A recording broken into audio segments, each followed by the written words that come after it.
우리 하나님 말씀 같이 보겠습니다. 레위기 5장 7절부터 13절까지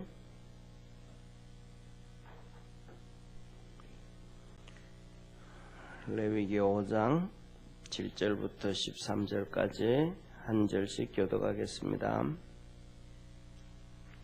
만일 힘이 어린 양에 미치지 못하거든 그 범가를 속하기 위하여 산비둘기 둘이나 집비둘기 새끼 둘을 여호와께로 가져가되 하나는 속죄 제물을 삼고 하나는 번제물로 삼아 제사장에게로 가져갈 것이요 제사장은 그 속죄 제물을 먼저 드리되 그 머리를 목에서 비틀어 끊고 몸은 아주 쪼개지 말며 그 속죄 제물의 피를 단 곁에 뿌리고 그 남은 피는 단 밑에 흘릴지니 이는 속죄제요. 그 다음 것은 규례대로 번제를 드릴지니 제사장이 그의 범과를 위하여 속한즉 그가 사함을 얻으리라.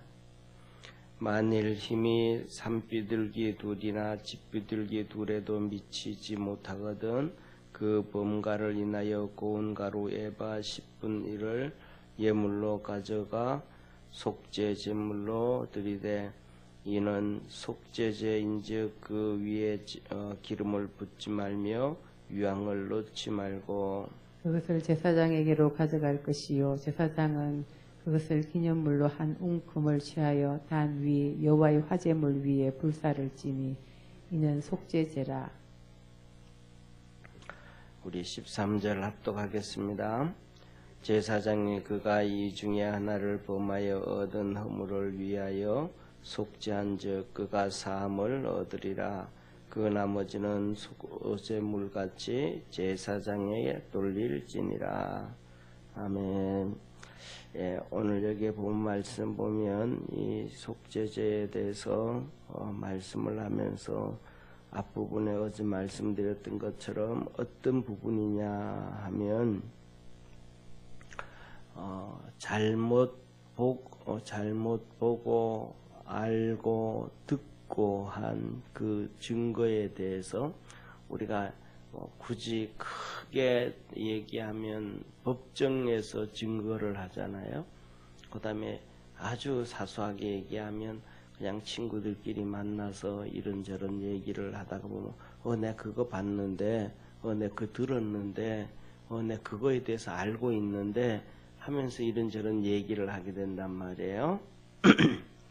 그런데 그거에 대한 것에 대해서 내가 잘못 얘기했을 때 봤는데 잘못 보는 경우가 많잖아요. 봤는데 잘못 본 경우, 들었는데 잘못 들은 경우, 쉽게 말하면 이 전부 이 보는 거는 상황 그 몸의 행동들, 시츄에이션만 보지 그 말은 못 듣잖아요.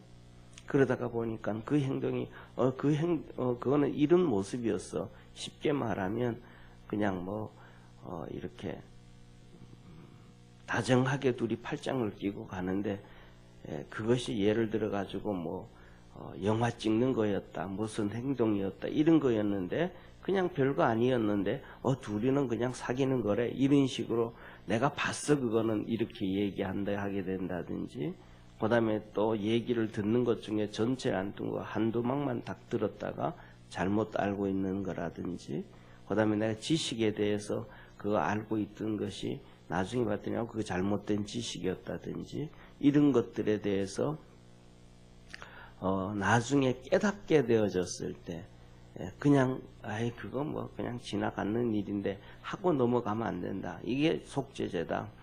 지나가고 그거 별것도 아닌데 또 굳이 그걸 들춰내 가지고 그거 1년 전의 사건이고 또 그다음에 얘기됐는데, 예를 들면 그런 것들 하나가 뭐냐 하면 잘못하면 이혼에 영향을 줄 수도 있는 부분이잖아요. 큰 영향은 아니라도 작은 영향을 줄 수 있는 부분이잖아요. 근데 그것이 벌써 몇 년 전이었다 그러면 다 지나간 사건인데 그걸 어떻게 그럴 수 있게 또 얘기하기도 그렇고 그런 게 넘어간단 말이에요. 우리가 보통. 그런데 그런 것들에 대해서 하나님은 속죄제를 꼭 드려야 된다. 그 다음에 두 번째로는 이 부정한 사체에 대해서 죽은 시체를 다이는 것은 무조건 부정하다. 죽은 시체에 대해서. 그래서 그거는 부정하다. 왜냐하면 어제 말씀드렸던 것처럼 죽음이라는 것은 죄로부터 시작되어졌으니까 아담과 하와에게 선악과를 따먹지 말라. 네가 이것을 먹는 날에는 정령 죽으리라. 그러니까 하나님이 창조하실 때는 죽음이라는 것을 안 줬는데 죄를 지음으로 말미암아 죽음이 찾아온 거예요. 그러니까 죽음 자체는 부정하다.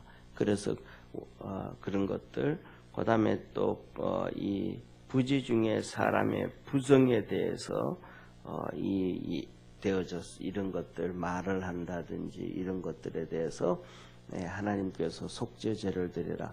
그래서 그것을 깨닫지 못했을 때는 더 나아가서는 뭐냐면 정말로 우리가 신앙생활 우리가 이렇게 할 때 보면 히브리서 10장 25절 이런 말씀을 하시잖아요. 마지막 때가 되면 모이기를 패하는 자들의 습관을 쫓지 말고, 모이기를 패하는 습관이 모인다라는 것은 예배를 드리러 모이는 거예요. 그냥 모이는 게 아니고. 그래서 이 예배를 드리러 모이는 자들의 습관을 자꾸 모임을 패하게 되어진다.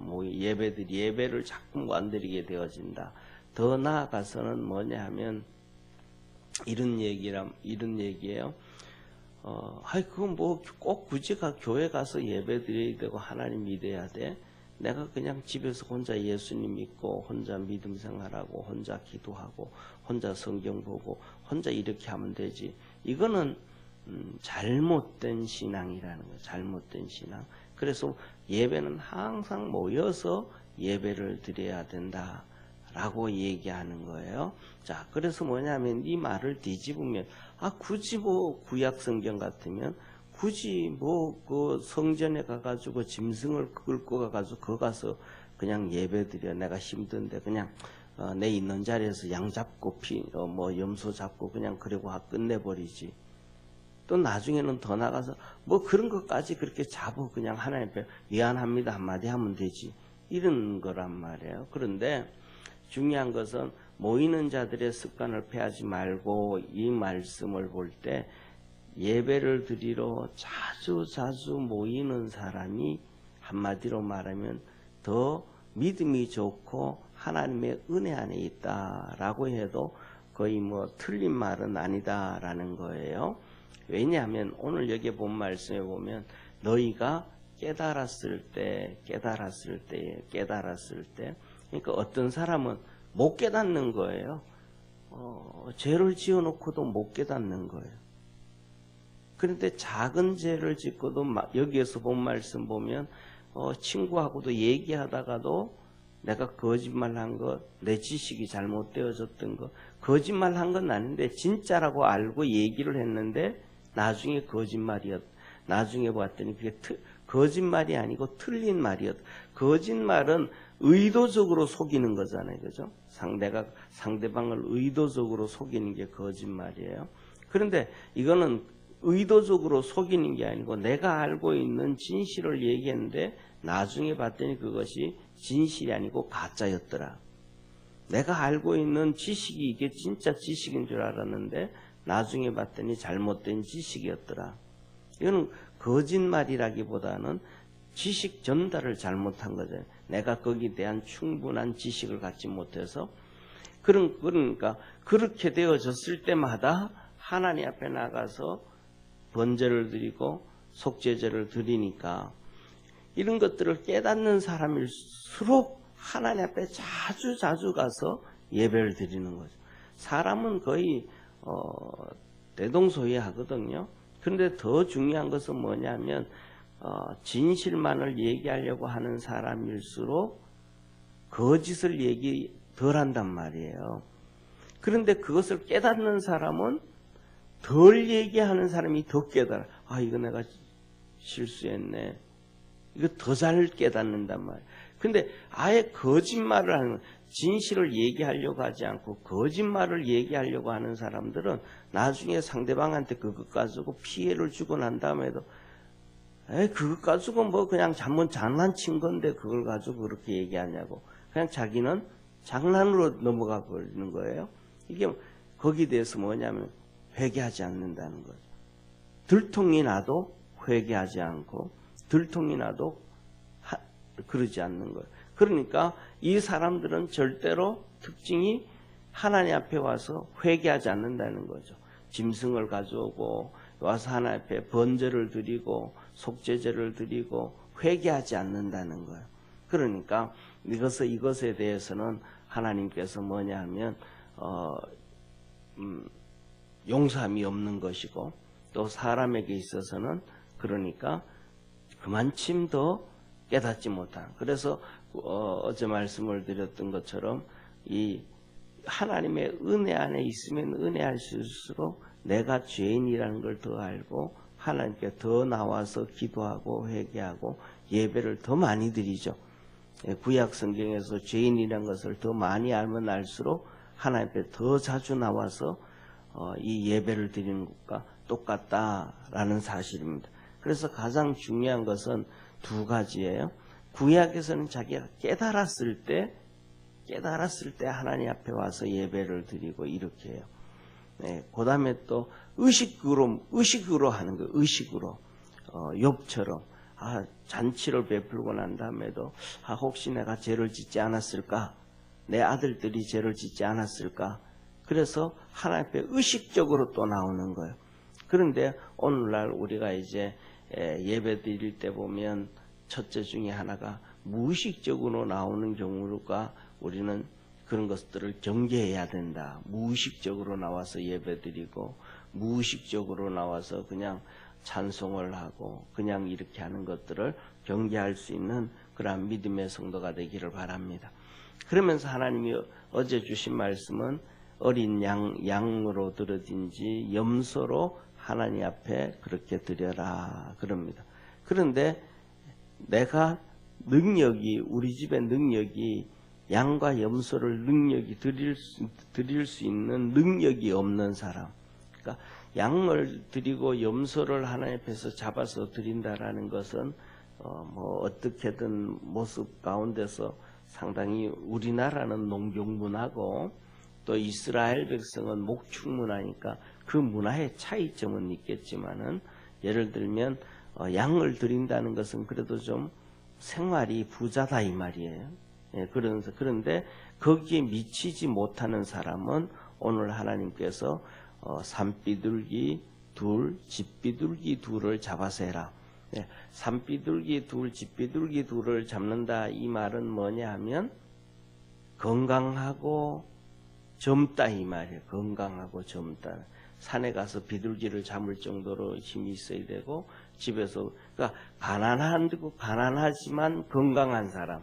쉽게 말하면 가난하고 건강한 사람은 직접 가서 노동을 해서 산비둘기를 잡고 집비둘기를 잡고 그러니까 좀 전에 말씀드렸던 것처럼 이 말에 대해서 행동에 대해서 잘못한 것은 그 말 한마디 쉽게 툭하는 것은 쉬웠지만은 그 다음에 그것에 대해서 용서받는 것은 자기가 집비둘기를 직접 잡아야 돼.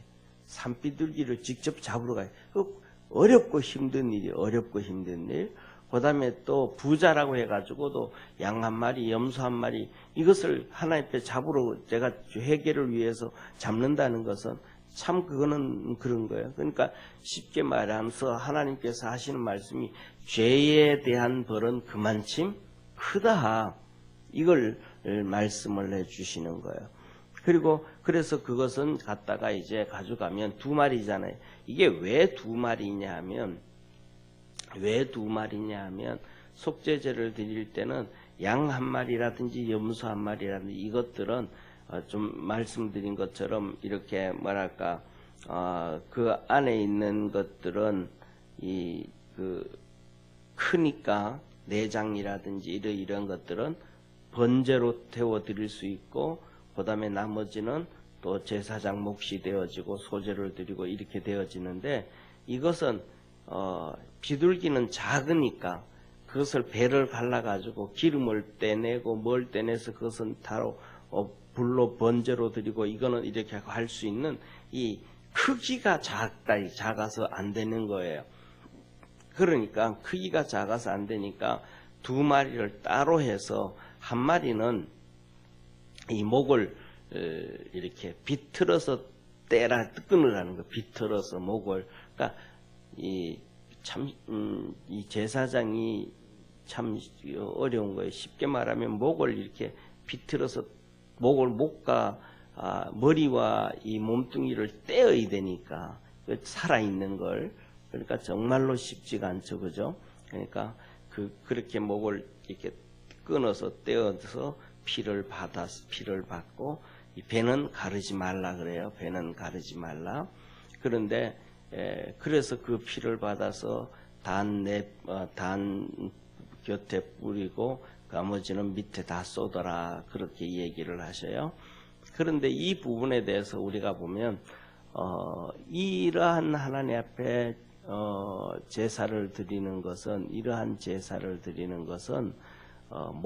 이 아브라함 시대 창세기 15장에 보면 하나님께서 아브라함에게 3년 된 소, 3년 된 양, 3년 된 그리고 비둘기 3년 된 게 아니고 비둘기 한 쌍을 하나님 앞에 드려라 그래요. 그때 보면 아브라함도 똑같이 비둘기를 배를 가르지 않아요. 그런데 옛날에 우리가 이제 지금은 좀 조용해졌지만은 20년 전, 뭐 30년 전 그때만 해도 이 다락방이라고 하는 부산에서 시작한 유광수 목사 그분이 성경 해석을 참 몇 군데를 아주 결정적으로 잘못하는 경우가 많았어요. 그래가지고 한국 교회에서 이단으로도 거의 정죄되고 그랬었거든요. 근데 그분은 그분이 한국교회 영향을 엄청나게 많이 줬고 성도들에게도 영향을 많이 줬어요. 근데 그분이 한 얘기가 그 결정적인 해석을 잘못하는 거예요.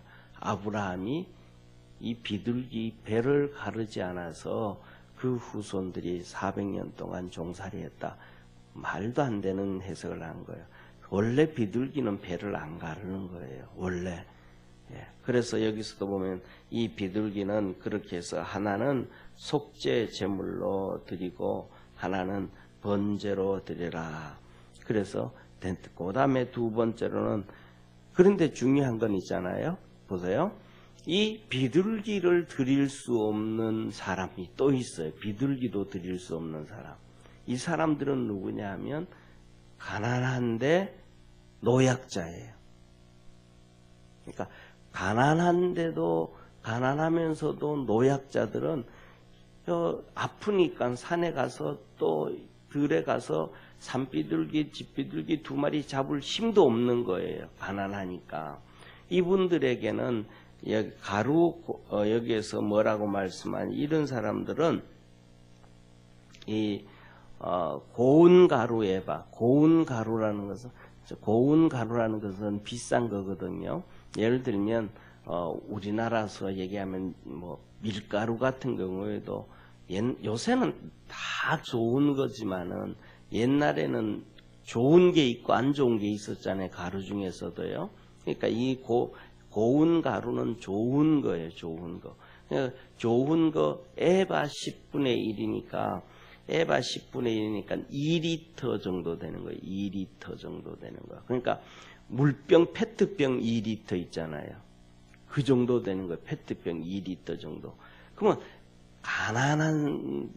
가난하고 노약자니까 이 고운 가루 페트병에 그만큼 넣는 것도 그 정도의 고운 가루도 그분에게는 노약자에게는 가난하고 이 늙고 이 병든 이 노약자에게는 정말 큰 부담인 거예요. 이것도 그 정도가 되어지면 최소한 자세히는 몰라도 하루 노약자가 같은 경우에는 혼자 먹는다 그러면 그 거의 한 3, 4일 한 2, 3일 3, 4일 정도의 식사양이 될 수 있는 거잖아요. 그죠? 혼자라면.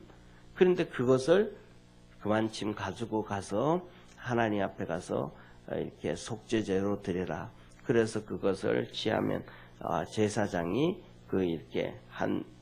이렇게 그 2리터 정도 되는 것을 한 줌을 취해 가지고 한 줌을 취해서 번제단에 놓고 불로 태워서 사르고, 그 다음에 그 나머지는 소제처럼 제사장 몫이다. 그렇게 말씀하셔요. 그때 보면, 저는 이걸 보면서, 진짜 제사장은 어렵고 힘들다. 예를 들면, 이 비둘기를, 그냥 살아있는 비둘기를 목을 비틀어서 뜯어가지고 그 피를 받는 것부터시, 그것도 쉽지고, 그것도 어려운 것이고, 그리고 그 다음에 더 나아가서 오늘 여기 본문 말씀 보면 이 노약자가 밀가루 에바 2.2리터를 가져오면 그것을 한 움을 그냥 불에 태우고 한 움큼을 불에 태우니까 그냥 뭐 한 10분의 1은 불에 태우는 거잖아요.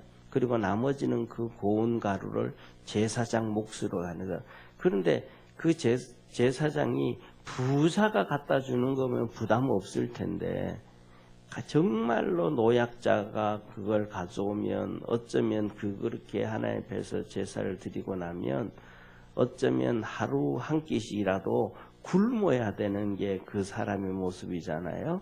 근데 그것을 그냥 내 거니까 주는 게 아니고 제사장이 그것을 또 해야 되니까, 정말로 우리나라 속담에 보면 이 벼룩에 간을 떼먹어라 이러는 것처럼 그런 영적으로는 그게 아니지만 현실적으로 보면 그런 모습과도 같고, 영적으로는 하나님 앞에 큰 죄를 지어서 용서받는 것은 용서받는 거에 대해서는 큰 죄라고 얘기할 수는 없지만은 깨달았으니까 말에 대한 맹세, 말 이런 것들에 대한 용서함이니까 큰 죄는 아니지만 하나님 앞에 용서함을 받는단 말이에요.